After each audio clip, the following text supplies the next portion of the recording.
So these golf swings, okay, one is a practice swing, one is obviously the one with the ball, but just to show you what they're trying to create in terms of the setup wise is looking pretty good, grip's much better, top of the backswing in both these cases very, very good. You're getting the club to a nice position there, and at the top, not as long as you were in the past, lower half an hour, so it's getting quieter, okay? You can see on the right hand side there, there's less gap between your legs, which is a good sign, okay? Now, what we got to try and do, if I put a line to the T peg there, and put that basically to the little butt end of your golf club there, and do the same on this one. There's the golf ball. Put that through the butt. What we're going to try and do is get the sensation the arms as they come down are going this way into the golf ball. Okay, so you look at this one here now. Your hands from here, the club now, the button of the club now. And again, it's only small little margins. Actually saying this side of the blue line. The club's working down underneath that blue line there. The butt of the club you can see now is underneath it.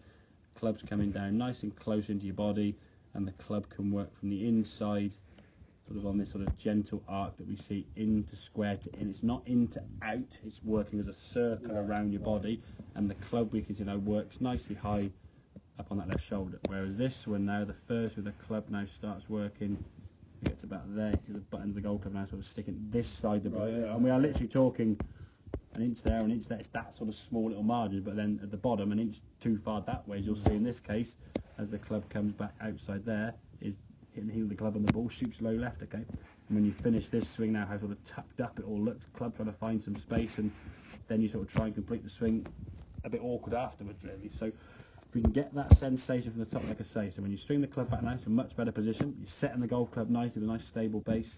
The arms are just going to drop down into the position, okay? So they're going to fall down.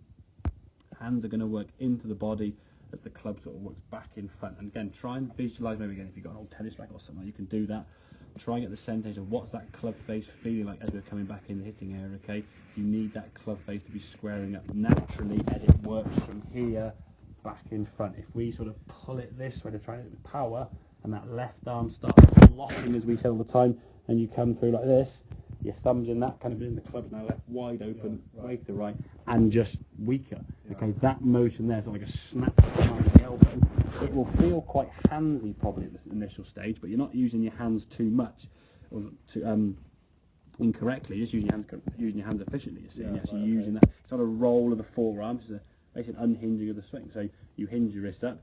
Think about hammering a nail into a bit of wood. You sort of hinge your wrist up and boosh, you can get quite a bit of power over a short space, can't you? Just doing that. If you had to go straight arm and do that, locking that arm, you wouldn't have any control of the starters because your pivot's coming from there, and well, no speed with it. But if you're back there and doosh, getting that sort of speed and snap with the wrist, that's where you're going to create a much more efficient thing. If you look at the club coming in there, that's attacking. Now the shaft now is this side of the tee peg, where you look at this one here now, as the club starts coming in, that golf club now is sort of across the golf ball, so you actually come, that club there is dissecting the golf ball, whereas this one now is much more always staying inside that tee peg, where this one is it's come outside, just because you've pulled your arms. A lot of that, like I say, is a power move for a lot of guys with their big strong arms and shoulders.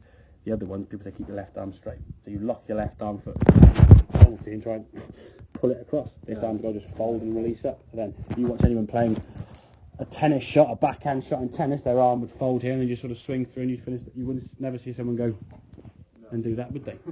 Well, in Wimbledon anyway. So you hinge there and just you unhinge there. So practicing, if you get maybe an old club cut down or a small club you can do in the back garden, okay? Just swing with your left hand, which does feel strange for a lot of golfers who are right-handed because it's not a strong arm, is it? But just to go there to there, just to feel this elbow hinging there to there. That motion as you swing through, okay? And that is basically your left arm. What people instinctively want to do is go that and then go there and pull that arm through. It's basically, and you're not sure where it may be as a checkpoint. If I stand here now and just hinge my elbow up and turn, it's kind of there. That's it, okay? And if when you finish, if I finish here now, I could comfortably put my right arm on the golf club, complete the swing. If I was to do it as a lot of people do it, this way, you can't reach with it, you can't catch it. So your left arm then is sort of pulling your right arm into position, and it's just keeping that club wide open. So get used to sort of swinging that hinge to unhinge. It's not rolling the forearms, as some guys say you've got to roll your arms over. You do that, you smother over there somewhere, okay?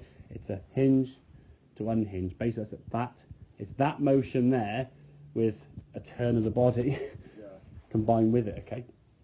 And that's the way we've got to try. So as you swing through, now you unhinge and swing through. So when you finish, there, exactly. So from there now, put your right on the golf club, You could do that comfortably, and he's now squared up. Take your right hand off a second, put your right on the golf club. Exactly, it's awkward, isn't it? And he's wide open left behind, okay? As you come back to the golf ball there now, that club sort of left open to the right, okay? Make sense? Yeah. Good man, right done. Right, do you want a couple of them by yourself and I'll leave it to it, yeah? Good stuff. Okay, mate, well, have a couple of practice swings with that and stuff again. It's a good idea to practice some of those one-arm swings. I get a lot of guys now. Just hit the tee peg or give yourself something to hit at, but give yourself a contact. You're feeling how the golf ball's going to strike. And then do that as your what? Exactly, yeah. And that's just your left arm wanting to do what it does, you see.